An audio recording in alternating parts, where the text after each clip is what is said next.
Assalamualaikum warahmatullahi wabarakatuh. Perkenalkan, nama saya Rizal Nur Sabani dari kelas 11 MIA 2 dari Sekolah Aman 3 Ciamis. Ingin memenuhi salah satu tugas sejarah Indonesia kepada Bapak Japar Siddiq Ansori yang bertema sejarah pada awal masa kemerdekaan. Di awal masa kemerdekaannya, Indonesia harus mengalami masalah baru di berbagai bidang. Dan pemerintah harus menyadarkan diri pada orang-orang yang berpengalaman seperti Dr. Sumitro, Dr. Ong Eng Die, Ignatius Joseph Kasimo, Ki Hajar Dewantara, dan lain-lain. Terlepas dari peran para ahli, ternyata Indonesia dapat bertahan juga karena partisipasi para petani. Dapat dibayangkan bahwa pada saat itu, kas negara kosong dan pemasukan yang berjalan saat itu dari hasil pertanian. Untuk pertama kalinya dalam kehidupan rakyat Indonesia, kebanyakan segala sesuatu yang serba paksaan dari bangsa asing hilang secara tiba-tiba. Di pihak Belanda sendiri menganggap revolusi Indonesia sebagai suatu zaman yang merupakan kelanjutan dari masa lampau. Mereka bertujuan menghancurkan sebuah negara yang baru saja memproklamasikan kemerdekaan, mulai dengan cara blokade ekonomi salah satunya.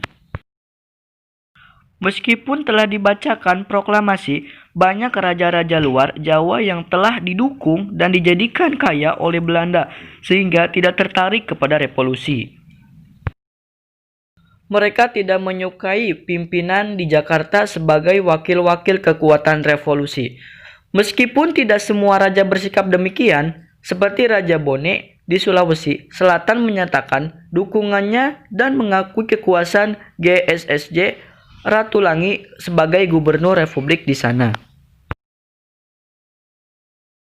Perubahan di masa awal kemerdekaan diantaranya meliputi perubahan di bidang pendidikan dengan berdirinya Universitas Gadjah Mada yang merupakan sekolah tinggi teknik di Bandung, serta lembaga pendidikan lain yang berdiri pada waktu yang hampir bersamaan di tahun 1946 adalah Perguruan Tinggi Kedokteran, Sekolah Tinggi Kedokteran Hewan, Sekolah Tinggi Farmasi, dan Perguruan Tinggi Pertanian yang kesemuanya berada di Klaten, sekitar 20 km dari Yogyakarta.